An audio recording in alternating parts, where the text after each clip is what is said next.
Good morning, good afternoon, and good evening. And thank you for joining us today's webinar on agentic document extraction. I'm really excited because we have our head of product, Fatima. She is the ultimate resource knowledge base. You are in good hands today, and highly encourage everybody to ask questions. And with that, Fatima, take it away. Hello everyone. Let me get started by just giving like a brief introduction about myself to begin with. And then we can go dig deeper into what document extraction is. So yeah, I am the product manager here at LandingAI working on document extraction. Our main goal is to get as accurate extraction or structuring of data as possible from the document. And we are aiming for like 100% accuracy on different ways of structuring the data from those documents. Yeah, and excited to know more about your use cases here, any questions that you have, or anything that we might want to improve on our product. So I will get started with what document extraction is or what we are trying to do here. So LandingAI's document extraction is made for the new era of working with LLMs and RAG pipelines downstream. So we take in a lot of document types, different variables like PDFs, Excels, etc., and then output a structured format, be it for RAG applications, knowledge graph applications, or like more structured applications like field extraction or entity extraction or document splitting. So our goal is to like make all of this reliable and robust, like with 100% accuracy or as much as we can get. Um, we are founded by Dr. Andrew Ng. If you are in the data and data science arena for a long time, you might know him. Under him, what we have done so far is understood the visual aspects of the documents very clearly, and have processed billion plus images and documents through our products. So let me jump directly into the product that we are discussing here, which is the document extraction product.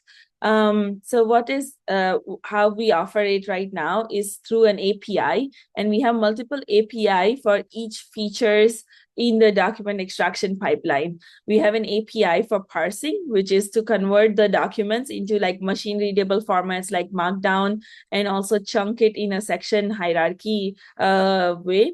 And then we have extract API, which will structure and find you the information, the specific information that you are looking for from the document. And then we have other APIs that we have started previewing initially with the split API, which will split the document into subsections which are relevant together.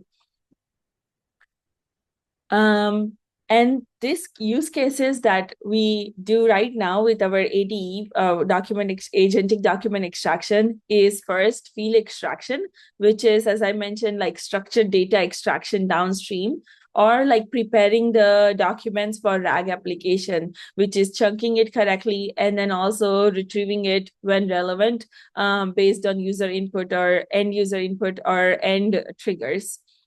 Let me go dive deeper into like what these use cases are and how our ADE would be useful for those applications. So one main use case is the field extraction use case, which is to extract relevant information from the documents. This can come from like invoices, electricity bills, identity cards, different kinds of forms. And it is to convert the data from like unstructured or semi-structured documents to like more structured tables or like repeated outputs from across these documents. The other use case that we serve is preparation for RAG, or augmented generation for LLMs. And we deal with a lot more unstructured data here, which is like kind of reports, charts, 10Ks, 10Qs, or even healthcare related documents, which the user might want to have like queries about downstream. So these documents are like parsed with our ADE, and then they are stored in a vector database, which can then be retrieved based on user inputs, the end user input using the application that you guys are building. Now I want to go more into like what agentic document extraction has as like the differentiator capabilities, and how it can actually help with the two use cases that we discussed before. So one thing is that it works out of box without any kind of training required, and it works with like a variety of layout, and variety of like structures that are present internally inside the document. So like be it an invoice which comes in multiple different formats, or be it a complex forms, you can just get started very quickly without any training of sorts required. And it works well for like handwritten documents, checkboxes, tables, all kinds of different document structures that can be inherently present inside a page. It also provides, so along with providing the layout, it working out of box for layout, it also has chunk referencing. So every single extra word or word or paragraph or table that we extract comes with like a very clear like grounding in the document itself. So if you are building any kind of applications, be it the structured data extraction or the RAG, you can reference back to where the data came from in the original document easily, so that you have like a proof or auditability in very high regulated or high accuracy requirement areas. And then we have like we have free from parsing, which is to extract all the values as it, all the document information as it is. But we have offerings for schema driven extraction, including like extracting only the specific data that you need, and also referencing that back to where the in the document where it came from. And in terms of like the documents that we currently handle a wide variety of documents out of box. It can have varied layouts, or it can have varied ordering of information too. So like if you have multi-column formats where the order is like going down and then like going back up again and reading down again, we can handle all sorts of like ordering or very complex ordering, like think newspapers, like really large newspapers. We can also handle those kind of ordering and layouts. We can also handle very complex layouts, for example, engineering diagrams, architectural diagrams as well. It works out of box for all kinds of formats. So like it can work with scan pages, digital PDFs, images, TIFF images, and Excel as well. It handles like different kinds of fonts and like the way text is written. So it can be handwritten, it can be multiple languages present inside one page. It can be checkboxes, all of that will be handled. And it can handle like rotated content, checkboxes, signatures, all those as well. And I will go into demo to show like each of this component and how we perform or how we output the information for those. Let me go and show some examples. So this is our playground, and let me show you how to go to our playground to get started with our with working with our API. So if I type in landing.ai, you will end up at our website. If you click start for free, that will lead to a sign-in page, which will lead you to the playground that we have to test these documents. And you have about 300 pages worth of credits to test all the capabilities. You can test it either in the playground or the API. Both of them are free for the 300 pages, and you can get started with the API as quickly as possible. The playground right now is just used for like testing different capabilities, making sure that it's working accurately for your use cases, and then you can deploy our APIs for like more streamlined production processes. So as I was sharing, we have parse, split, and extract. These are different APIs that can be combined together. And our library will help you like manage all of those APIs more efficiently. We have parse, which is just turning the documents into structured machine readable markdown. So you can have exactly what was written in the document as markdown, and then you can have a referencing back to where that markdown came from. This is used for either field extraction on your own end, or more specifically for RAG applications. Then we have split and extract. Split will split the document or a file into multiple smaller document types that could be present inside that split. And then extract will help you extract fields from the document, be it really large document, you want to find one field, or you have like a lot of fields that you want to extract from a small document, like anything. If you just have like specific items that you want to extract, this extract will be useful for that. Let me start with like a parse, the basic parse. I will upload one file to get started. Let me upload this one. And as it is going through the parsing process, we have a very quick parsing process. Our latency is under 10 seconds. And yeah, you will see that like we will first understand the layout of the page and then like group information together. So like all the information that is connected together will be grouped, and then it will be ordered in a way that like it is contextually like relevant. So like, for example, this information is ordered after this, and then like the address is coming after that. Then here, if you go here, then we go in this order and then go for the table itself. So like any kind of ordering where there is like zigzag pattern, we can handle that. And then we will group relevant information together. So all of this is related information for the patient. It is grouped together in one chunk. And because the chunks are ordered, like you could find relevant chunks which are above and below when you are building the RAG application. And then we have a markdown output. This is a formatted markdown, but you can also see the JSON output that we will output once you run this the page through our API. And for each chunk, for example, this chunk, we will output a markdown with like a delimiter, the type, the chunk type, which is text, the ID of the chunk, which will be useful for like downstream APIs or use cases, including the split and extract API that we provide. And then we will provide a grounding for where this chunk is located inside the page. This will help you like find the ground, the chunk, and then find what was written inside that chunk from the JSON. If we have a table, we identify all the table cells and rows clearly, and then we also output the table cell localization. And let me show you how it works when I try to do like a small chat app that we have built in our playground. How I can ask questions here, and then how I will find the relevant information here. We don't have chat as an API, but this is just to show you like a proof of concept of what you can build downstream from our parsing. So I can ask what is the patient's name, age, and all of those information. It will find that information, it will provide you the answer, and then it will ground where this information came from.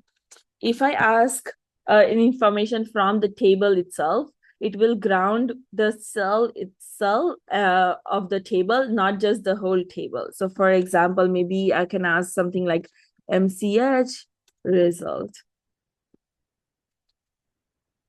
And it will find me the answer. The MCH result is 27.2, and then it will ground me the exact location inside the cell where this information came from. So if you have really large tables across multiple pages, you can find the location of the exact cell very easily.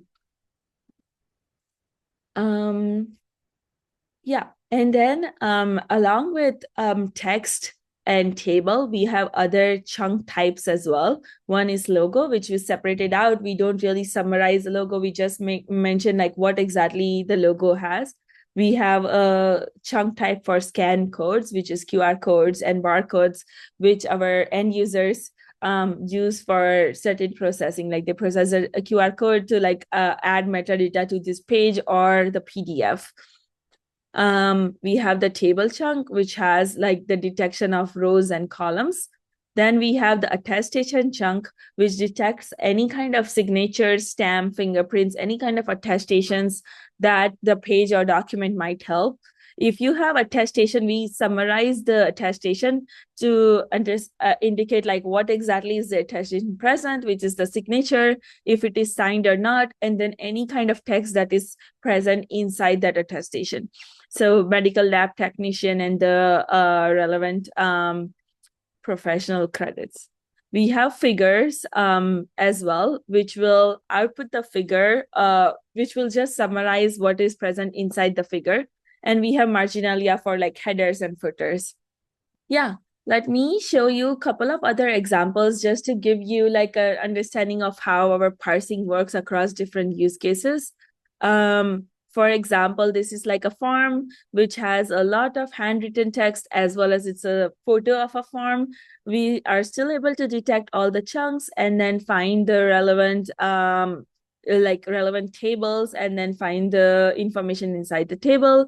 We can also detect this table here, this text that is written inside the as handwritten text as well. We also can work with very complicated form. For example, this form has a lot of small chunks and a very complex order. So like it has this information that is shared across both the drivers. This is an accident statement form from Europe. And then this is one vehicle information, and this is the other vehicle information. And this is another information that is shared between the two vehicles. So we first detect the layout correctly, that is everything is chunked together or separated as required, but based on the information that is present inside the chunk. And then we ordered all the information on the top. Then we go to this chunk, and then we order all the information for this particular vehicle before going to the other chunks. As you can see, we are able to identify checkboxes too. We output no, and then the checkbox. If the checkbox is present, if there is no checkbox detected, there will not be any output of X format. We are able to describe the figure too, and even like small details like arrow pointing here or what's going on inside the figure. This everything like that is also described, and it is described in the context of the page. And these are more examples of checkboxes. This has checkboxes where there is handwritten X marks. We are able to detect that as well. This is a bit of an issue on our UI about the formatting, but we are able to detect the handwritten text and more checkboxes here. Now, I will go into like sharing an example of our splitting API, but if there is any questions, let me know for the parse.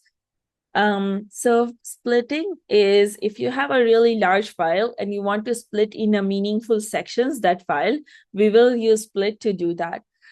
So for example, here I have already run an invoice PDF, which has multiple invoices. So we have an invoice from Atlassian, which is of 2 pages. The invoice number is present only on the first page and no invoice number is present on the second page. Then we have an invoice from, let's say, Figma, which has an invoice number. Then we have a Blue Shield document, which is not an invoice, but more of like a request to pay, like a bill. So I want to separate this into, I want to only find the invoices, let's say, and then I want to separate them by invoice number. So let me start over in the splitting section. This is our playground for split API. Either you can start by the suggested split rules, or you can type in what you want to do as a split, what you want to like have as splits. Or if you already have a JSON rules, you can upload it or start from scratch.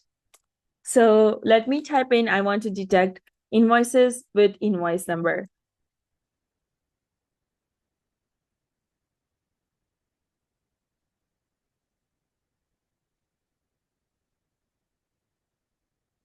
Once it is generating the suggested rules, you can also correct if there is something that is missing.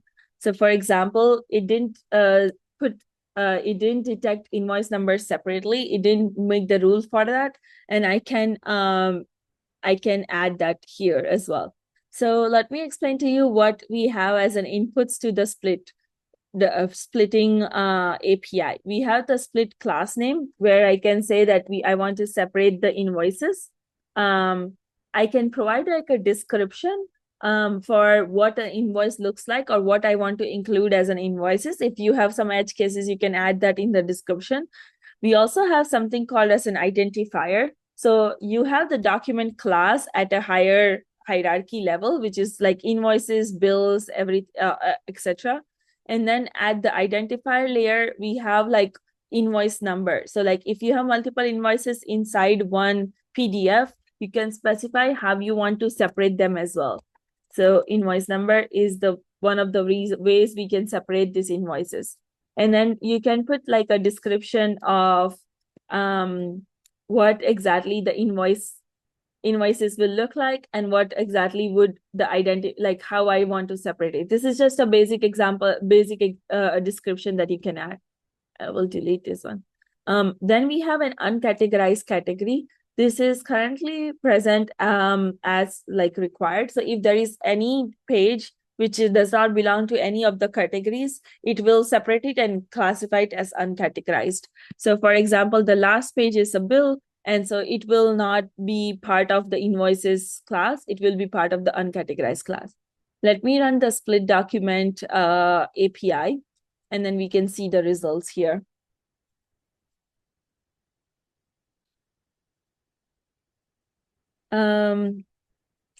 And this is like how, like, even though the invoice number is here only present on first invoice and not present on the second page, it's still able to detect that and separate them out, connect them together. Then we have the Figma invoice that has the number present too, and it's detected as an invoice and separated out. Now this description is like kind of like very broad, which says that it can be any kind of financial document detailing transaction, listing good or services provided. That's why the last document was also classified as an invoice. But if I say like something like do not include bills or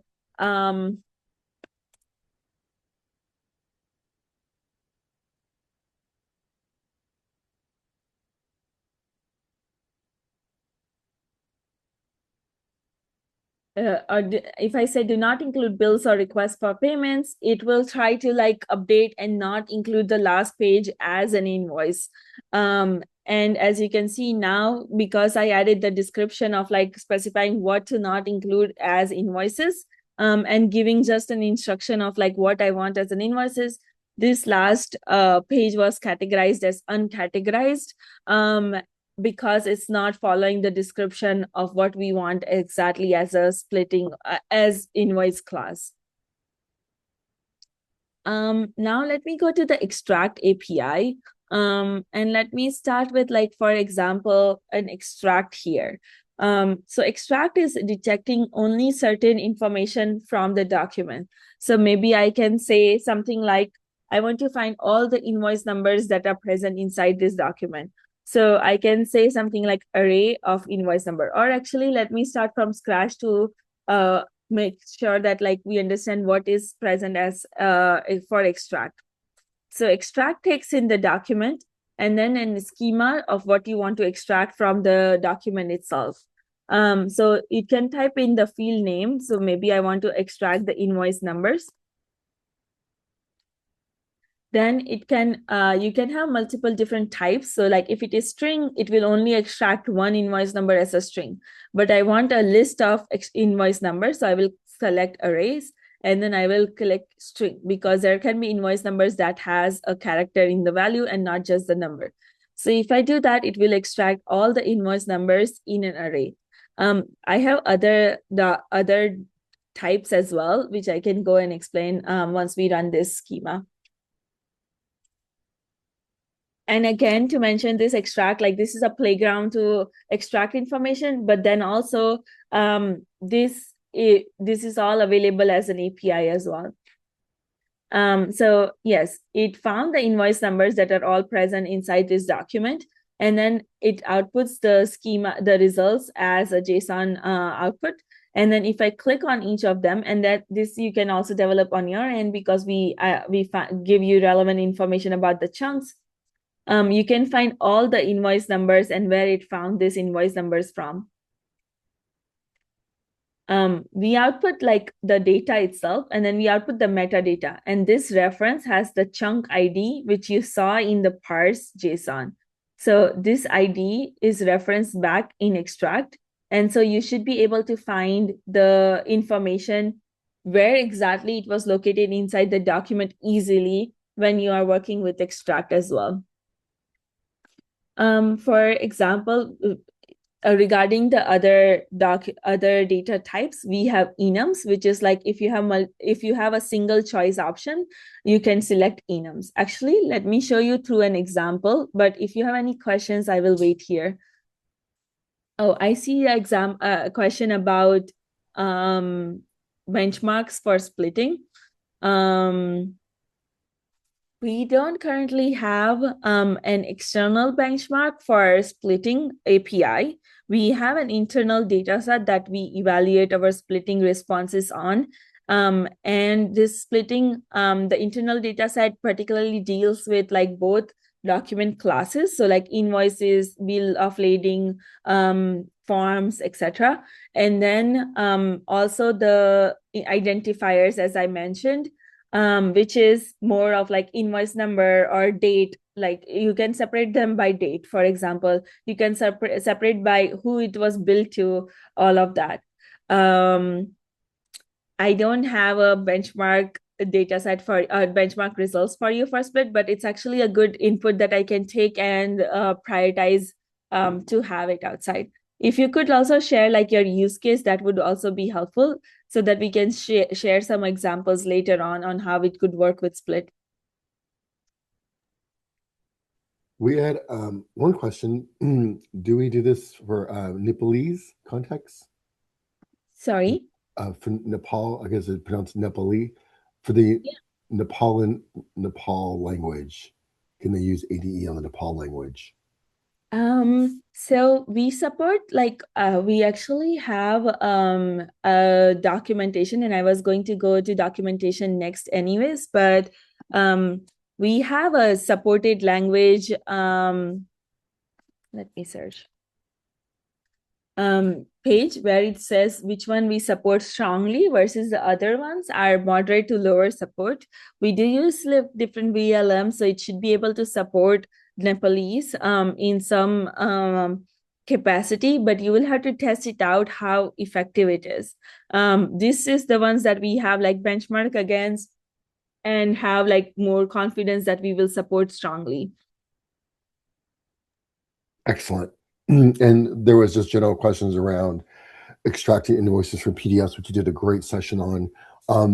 One follow-up question was, and you may have already answered it, once the documents are processed, what percent left is for manual review? Yeah. So we are, it depends on the user's use case. We are in the process of like launching confidence scores for parsing, which is how accurately did we get the information out of the original document. And we will have this confidence score in the next month, which will help you decide if you want to send it for manual review or not. But it depends on the use case itself. Some users are okay with like small discrepancies, but like for other use cases, that's completely unacceptable. And they might have like a session for manual review. In our internal set testing and even in our users who are testing and having an evaluation set, we are coming around 98% to 99% accuracy.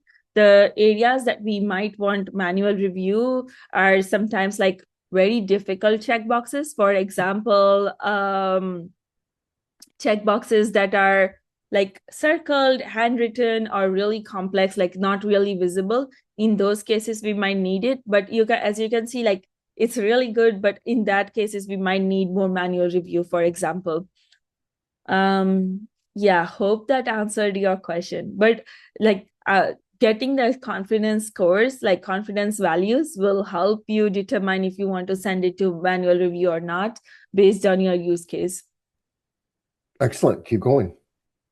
Okay, let me show you like one more example of extract so you can understand like how this works. So this is already like built extracted extraction schema. And it's like not a simple schema, but let me go through some of the cases. So like I can define accident details and it's like an object, so it can have nested fields. I can have date of accident. I can decide if it is a string, but it can also be just a date. Like this date format will enforce it to be in a particular format. And you can also say something like, I want to extract it in a DDMM5i format. So you can say something like that as well to constrain it more on like how exactly you want to format it. You can have time of accident, which is a string. You can specify more on like how exactly do you want to extract. So like you can say extract in format. So it can understand that hour and then the minute. It should be like that. You can have Boolean, which is like if there is any injuries present, if it is yes or no. If it is yes, it will be true. If it is no, it will be false. Material damage to others, it is again a Boolean because we have a checkbox here between just yes and no. It can be a Boolean as fields. Then there is something called enum, and let me show you something. So let's say country of accident, so where the accident happened, and then I can select enum, which is like single choice, and you can say something like Switzerland. um Yeah, so it can select between the options. And now, like here, the country mentioned is CH, which is the country code for Switzerland.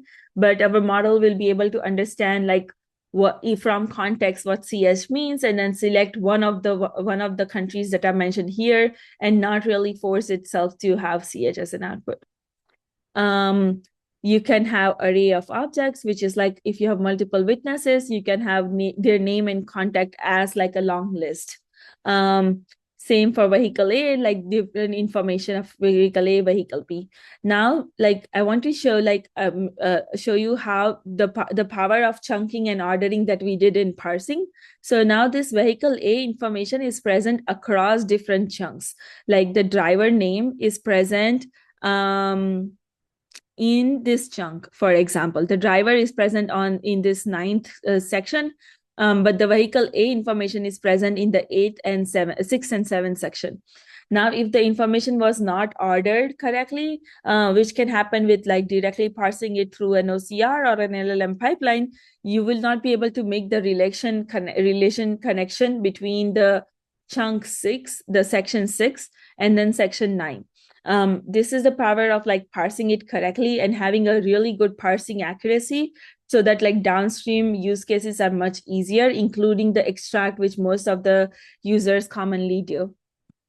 And is there any other format? Okay, yeah. So let me run this for you and then see how the results are for the output of this schema.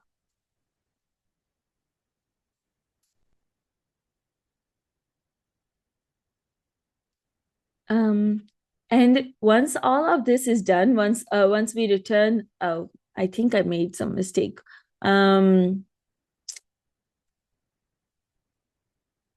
Oh, I think description country.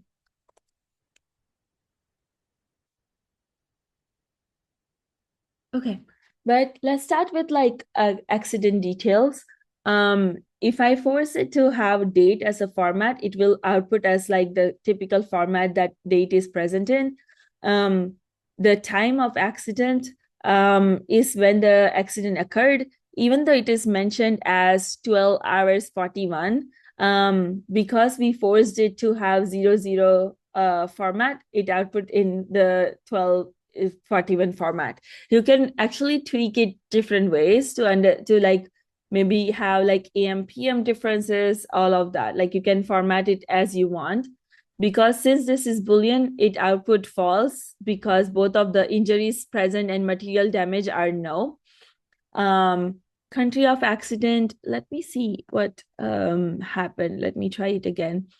Then witnesses, like it extracted them as a list. Since we have only one witness, we output the name and then the contact information. If you want the email and phone to be separate, you can also have like phone and email as separate fields.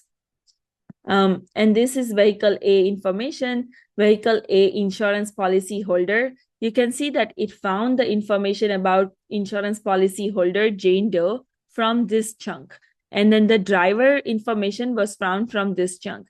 And because these are all connected together, even though this is the same person, it found it from two different chunks correctly for vehicle A.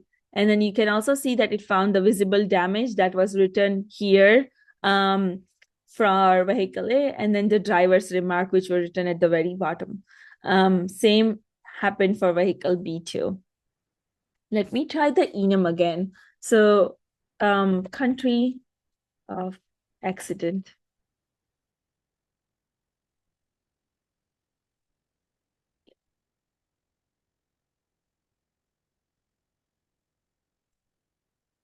Yeah.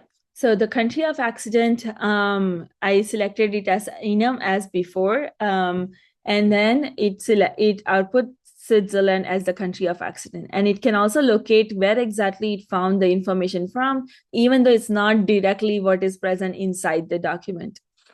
Yeah, once we have like, let's say, extract pipeline built and validate it on the playground or through different methods, you can get the code directly here.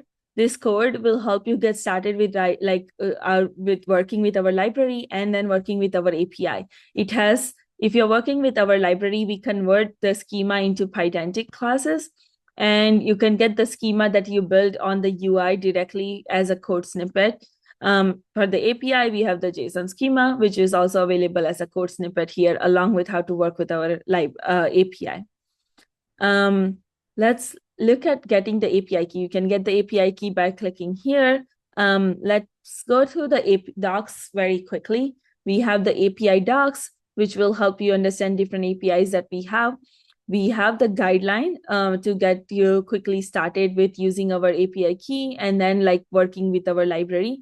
We have both Python and TypeScript library available. And then all information about parsing, splitting, and extraction is available in the docs platform. We also have sample code for some specific use cases. For example, how to visually ground the extract result that a lot of our users do. You will find the code directly here for that use case. Now I want to very briefly go through the deployment options. We have multiple deployment options. One of the main easiest one to get started with is the cloud deployment. This is multi-tenant SaaS. You can get started as quickly as you get started getting the API key and starting processing the document using our API. We do have a lot of security and trust practices present for the multi-tenant SaaS, and so that we are ready for enterprises who want the security and reliability of VPCs in the cloud. We have GDPR compliance for EU. We have SOC2 Type 2 compliance, and we are able to sign BAA agreements and provide complete zero data retention. And when we say zero data retention, it means that we are not storing the documents, we are not storing the results, we are not storing any kind of inputs that you provide. For example, the schemas, the prompts, all of that, we are not storing anything at all. And we have a very high uptime with like the amount of documents or pages that we processed every day. We have 99% plus uptime for all of those pages. We have extensive documentation on that as well. We have the trust portal, which you can visit on our LandingAI website, which will give you all the information about our security controls. And you can also understand more about zero data retention from our documentation as well. If you just search zero data retention, you will find more information about what zero data retention is and how you can enable it for your platform. We do have VPL, which is virtual private link. This is a LandingAI managed hosted service for individual customers or enterprises, and it is available as a single tenant SaaS. We also have the version of VPC, which is deployed in your cloud. We support AWS, Azure, GCP, all the main clouds, and it will be hosted and run by you. Um, we do use some LLMs at different aspects of our parsing and extraction. In those cases, you will have to bring your own LLM. We have tested extensively across all major LLMs, and we work fine with all of them. It will require some implementation time, and I will really encourage you to reach out to the sales team or go-to-market team. Adrian will post the email if you want to get started with VPC or VPL, if the cloud hosted platform is not enough for the security requirements of your company. Now for pricing, we have a simple pricing per page for parsing, and then for extract, it's more of token based, or like how many characters you input and how many characters you output. We have a pay-as-you-go model for you to just very quickly get started and pay as much as you are using. Or we have more subscriptions, which can help you have capacity for the month and overages, all of that. This can help you explore, or pay-as-you-go can help you get started, but the subscription plans will help you like as you move forward towards more production deployments. We have zero data retention and BA available for subscription plans only. And it has more extra support from our teams, and even like Slack support if you need. Yeah, I think that was most of the things I wanted to cover in this webinar. I can take more questions. Yeah, just if you could reiterate on confidence scoring, we had a question around that. Yeah, so confidence scoring is not available right now. We only have visual grounding, which is that you can go back to the document. We are working on confidence scoring, and it will be available in the next month. So it's already in dev. It's been going through our QA processes, our benchmark test. Once that is done, we will deploy it into production in the next month. Thank you for your time. And if no more questions, we'll give everyone back some time. Fatima, thank you for an awesome job.